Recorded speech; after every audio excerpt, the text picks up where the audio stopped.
could all be over. We're not okay. Shattered glass everywhere. Tears of rage. Waiting for the rain. Hello friends, this is Neetu Sharma and welcome to Neetu education world. तो आज आप लोगों के सामने फिर से प्रस्तुत हूँ हिंदी के कुछ नए क्वेश्चन लेके। ये मैंने हिंदी के 100 प्रश्नों की एक सीरीज चलाई है, जिसकी एक पार्ट पहले ही आ चुका है और सीटेट का पूरा पेपर हम 2021 वाला डिस्कस कर चुके हैं। अगर आपने वो वीडियोस नहीं देखी हैं तो गो एंड वॉच। और without wasting our time let's start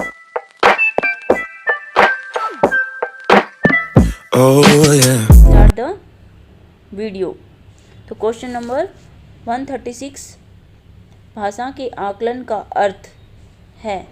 क्या पूछा है? भाषा का जो आकलन करते हैं उसका अर्थ क्या होता है? तो भाषा प्रयोग की क्षमता का आकलन, अलंकारिक भाषा के प्रयोग का आकलन, साहित्यिक विविधता की जानकारी का आकलन या भाषा व्याकरण का आकलन।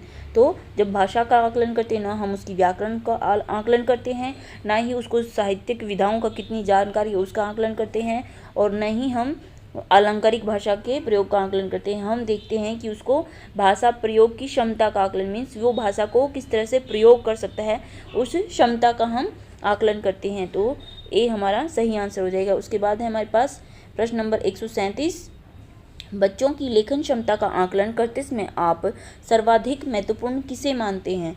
तो मीन्स बच्चों की जब लेखन कौशल का या लेखन क्षमता का आकलन करते हैं तो सबसे महत्वपूर्ण क्या होगा? शुद्ध वर्तनी, सुंदर लेखन, विचार तत्व या व्याकरणिक तत्व। तो व्याकरणिक तत्व तो नहीं होंगे, नहीं सुंदर लेखन देखते हैं कि किसने कितना अच्छा लिखा है। और आप लोगों को भी हो सकता है शुद्ध वर्तनी लगे, लेकिन शुद्ध वर्तनी भी नहीं होगा। हम वर्तनी, व्याकरण और सुंदर लेखन नहीं देखते हैं, हम देखते हैं लेखन क्षमता में कि वो अपने विचारों को कैसे प्रस्तुत कर रहा है। क्या वो जो कहना चाह रहा है वो हमें समझा पा रहा है, या जो हमने उससे पूछा है। तो इसका आंसर हो जाएगा विचार तत्व, कि उसके जो विचार हैं वो उनको प्रस्तुत कर पा रहा है या नहीं लेखन में। तो यही हम इसी क्षमता का आकलन करते हैं। इसके बाद है हमारे पास क्वेश्चन नंबर 138 यानी कि 138, बच्चे अपनी जन्मजात भाषा अर्जन क्षमता के सहारे परिवेश में मौजूद भाषा अर्जित करते हैं। यह कथन किसे महत्व नहीं देता है? तो क्या बोला गया है कि हम भाषा को, देखो दो तरीके होते हैं, एक तो भाषा को आप लर्न करते हो और एक एक्वायर करते हो। मतलब हिंदी में बता देती हूँ, एक तो हम भाषा को अर्जन करते हैं और एक हम भाषा को सीखते हैं। तो बच्चे जो जन्मजात भाषा अपने घर में अपनी जो मातृभाषा होती है उसका अर्जन करते हैं, उसको उनको सीखना नहीं पड़ता। ठीक है, तो इसमें यही पूछा है कि यह कथन किसे महत्व नहीं देता। तो कि हम इसमें से इन चारों ऑप्शन में से इनके लिए कौन महत्वपूर्ण नहीं है? तो सबसे है भाषा समृद्ध भाषा परिवेश का होना, ये तो सही है। फिर है भाषा नियमों में परिवर्तन को नहीं देता, फिर भाषा नियमों के विस्तार को नहीं देता, तो भाषा अनुकरण करने को। तो इसमें क्या बोला है कि भाषा अनुकरण करने को महत्व नहीं देता। ठीक है। प्रश्न 139, प्राथमिक स्तर पर भाषा कौशलों का विकास। तो क्या है भाषा कौशलों का विकास? संभव नहीं है, साधन है, कठिन है। कठिन कुछ नहीं होता, आप छोटे बच्चे ही बहुत सारी चीज़ों को अर्जन करके सीख लेते हैं। तो भाषा कौशलों का विकास एक साध्य है। ठीक है। उसके बाद है हमारे पास प्राथमिक स्तर पर बच्चों की मौखिक अभिव्यक्तियों का विकास करने की दृष्टि से सर्वाधिक महत्वपूर्ण गतिविधि है। किसके विकास के लिए? बच्चे जो मौखिक अभिव्यक्ति करते हैं उनके विकास की दृष्टि से सर्वाधिक महत्वपूर्ण गतिविधि कौन सी है? तो कहानी को जो को तो बताना। तो इसमें तो रट्टाफिकेशन हो गया, आपने याद किया वैसे के वैसे रिपीट कर दिया। सुंदर चित्र बनाना थोड़ी होता है, मौखिक अभिव्यक्ति की बात हुई है। या कहानी को सुनकर शब्द से लिखना, इसमें फिर लेखन की बात हो गई। मौखिक अभिव्यक्ति पूछा है तो ये हो जाएगा डी। कहानी सुनकर उसे अपनी भाषा में कहना, कि आपने कुछ सुना तो सही लेकिन उसे आपने अपनी एज इट इज़, रट्टा यूं का यूं नहीं बोल दिया जैसे किसी ने हमें सुनाया और हमने वैसे ही सुना दिया। उसको अपनी भाषा में कहना, आपने उसे अपने हिसाब से कहा, इससे ही आपकी मौखिक अभिव्यक्ति का विकास होता है। इसके बाद है आपके पास क्वेश्चन नंबर 141,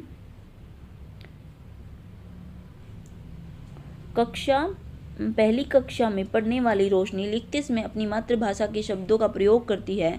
भाषा शिक्षक के रूप में आप क्या करेंगे? तो ये टीचर के लिए क्वेश्चन है, तो आपको अपने आप को ध्यान में रखें कि भाई अगर आप टीचर बनने वाले हैं तो आपको क्या करना चाहिए ऐसे। तो हम आंसर देखेंगे। सबसे पहले हम पढ़ लेते हैं। मातृभाषा वाले शब्दों पर लाल घेरा लगाएंगे, मातृभाषा वाले शब्दों का हिंदी अनुवाद लिखेंगे, मातृभाषा वाले शब्दों को स्वीकार करेंगे या रोशनी को समझाएंगे कि यह गलत है। तो गलत तो वो बिल्कुल नहीं है, मातृभाषा के शब्दों का प्रयोग कर सकती हैं। और ना ही लाल घेरा लगाएंगे, क्योंकि बच्चा जैसे भी करे एक्सप्लेन करके या अपने आप विचारों को लिख के समझा तो रहे ना, अपने प्रयोग कर तो रहे बच्चा। अगर आप उसको लाल घेरा लगा दोगे या उसको करने नहीं दोगे तो फिर वो नेक्स्ट टाइम लिखेगा नहीं। तो हम उस बच्चे की जो मातृभाषा के शब्द हैं उनको स्वीकार करेंगे, ठीक है, क्योंकि उनको पता तो है, भले ही दूसरी भाषा में पता हो, लेकिन वो उस चीज़ को समझ रहे हैं। क्वेश्चन नंबर 142, प्राथमिक स्तर पर बच्चों की सहज और स्वाभाविक मौखिक अभिव्यक्ति में सबसे कम महत्वपूर्ण है। तो क्या पूछा है कि आप जो अपनी मौखिक अभिव्यक्ति करते हो उसमें सबसे कम महत्वपूर्ण क्या है, कम पूछा है। तो शुद्ध उच्चारण, उसके बाद है बोलने में आत्मविश्वास, बोलने में आत्मविश्वास तो महत्वपूर्ण होता है, तो ये तो आंसर नहीं होगा। स्पष्टता, ये भी ठीक है। मौलिक विचार, ये तो जरूरी होते हैं। तो शुद्ध उच्चारण की कोई महत्व नहीं होता है जी। आपने देखा होगा छोटे छोटे जो बच्चे होते हैं 2-3 साल के, वो तुतला के बोलते हैं, तो उनका शुद्ध उच्चारण कोई मैटर नहीं करता, उनकी जो वो बात कहना चाह रहे हैं वो हमें समझ में आनी चाहिए ना। तो यही उसकी सहज और स्वाभाविक मौखिक अभिव्यक्ति है, ठीक है। तो इसलिए सबसे कम महत्वपूर्ण क्या होगा, शुद्ध उच्चारण। उसके बाद है प्राथमिक स्तर पर बच्चों का भाषा विकास सर्वाधिक रूप से निर्भर करता है। किस चीज़ पर निर्भर करता है प्राथमिक स्तर पर बच्चों का भाषा विकास? तो भाषा के कठोर आकलन पर, ये तो गलत है। भाषा की पाठ्यपुस्तक पर, बिना पाठ्यपुस्तक भी बच्चे भाषा सीखते हैं। समृद्ध भाषा परिवेश पर, भाषा की व्याकरणिक जानकारी पर, व्याकरण की जानकारी भी गलत है। फर्स्ट या सेकंड क्लास के बच्चों को कौन सी भाषा की व्याकरण की जानकारी होती है?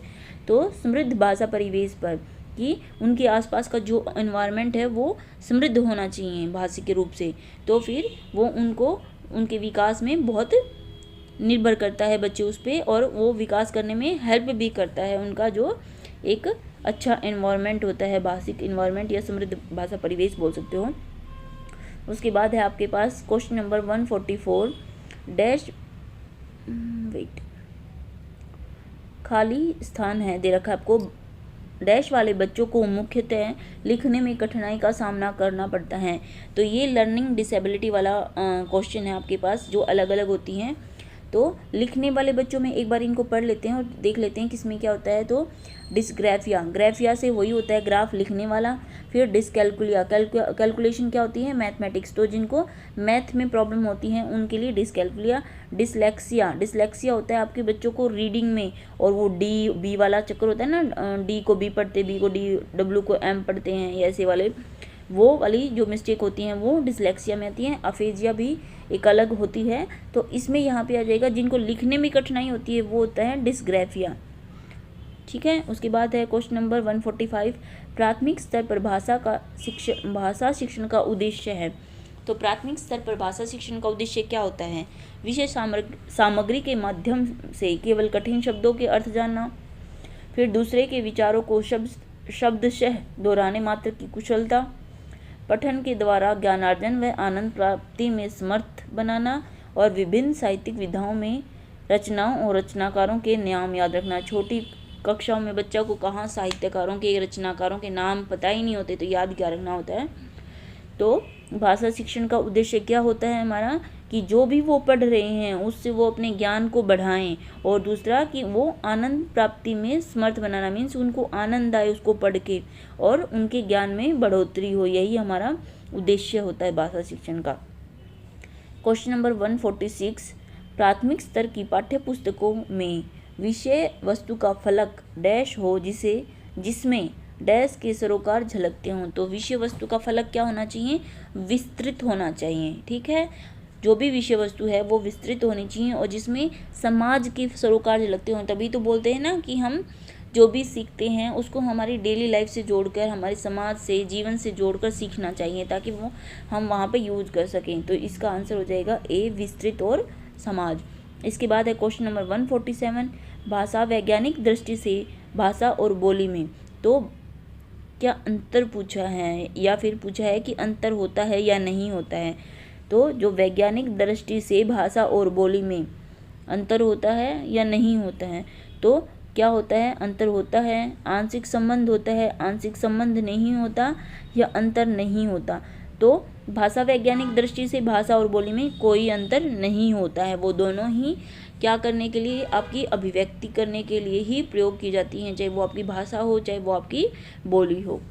ठीक है। उसके बाद है हमारे पास क्वेश्चन नंबर 148, बहुभाषिता हमारी डैश भी एक है और हमारी सभ्यता व डैश का अभिन्न अंग भी। तो क्या पूछा है? क्वेश्चन नंबर 148, बहुभाषिता हमारी डैश भी है। क्या है? हमारी पहचान है, क्योंकि हमारा इतना बड़ा देश है और यहाँ पे 22 अलग अलग तरह की भाषाएं बोली जाती हैं, तो ये हमारी पहचान भी है। और क्या है? हमारी सभ्यता एवं डैश का एक अभिन्न अंग भी है, तो यानी कि हमारी संस्कृति का एक अभिन्न अंग भी है।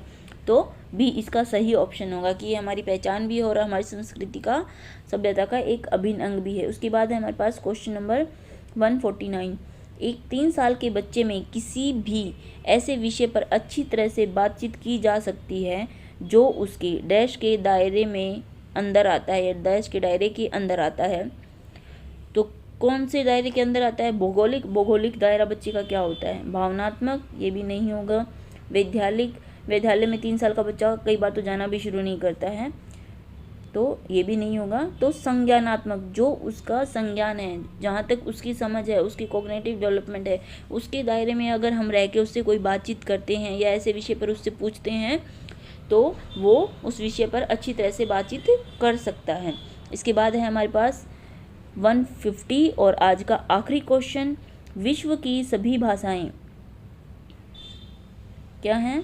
विश्व की सभी भाषाएं थोड़े से फेरबदल से एक ही लिपि में लिखी जा सकती हैं, यह कथन। तो पूछा है कि जो सारी भाषाएं वो एक ही लिपि में लिखी जा सकती हैं या नहीं, थोड़े से फेरबदल करके, ये नहीं कि एज इट इज। तो ये सही है या गलत, ये हमें देखना है। पहले ऑप्शन देख लेते हैं। आंशिक रूप से सत्य है, पूर्ण सत्य नहीं है, धार्मिक है, और ये पूर्णतः सत्य है। यही हमारा सही जवाब होगा। क्यों है पूर्णतः सत्य है? कि थोड़े बहुत फेरबदल करके सारी भाषाओं को हम एक ही लिपि में लिख सकते हैं। जैसे हिंदी भाषा में हम हिंदी को हिंदी ऐसे लिखते हैं, ठीक है, लेकिन इंग्लिश में भी हिंदी को हम ऐसे लिखते हैं। तो हम थोड़ा बहुत फेरबदल करके लिख सकते हैं। इवन जैसे हम कोई शब्द भाषा लिखना चाहते हैं या कुछ व्हाट्सएप पे लिखते हैं, हम कई बातें हिंदी की इंग्लिश में लिखते हैं। जैसे मैंने पूछा आज क्या कर रही है, तो या तो ये ऐसे लिखना चाहिए आज, हम क्या लिखते हैं आज, तो ये क्या किया हमने लिपि में थोड़ा बहुत फेरबदल किया और इसको हम ऐसे लिखते हैं, आज क्या कर रही है, ऐसे भी लिख देते हैं।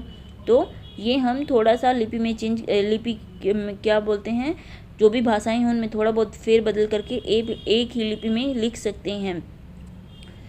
तो आई होप आप लोगों को ये वीडियो अच्छी लगी होगी, समझ में आई होगी। अगर आपको थोड़ी सी भी इन्फॉर्मेटिव लगी हो तो please hit the like button, subscribe my channel, और अपने जो भी दोस्त सीटेट की प्रिपरेशन कर रहे हैं उनके साथ शेयर करें।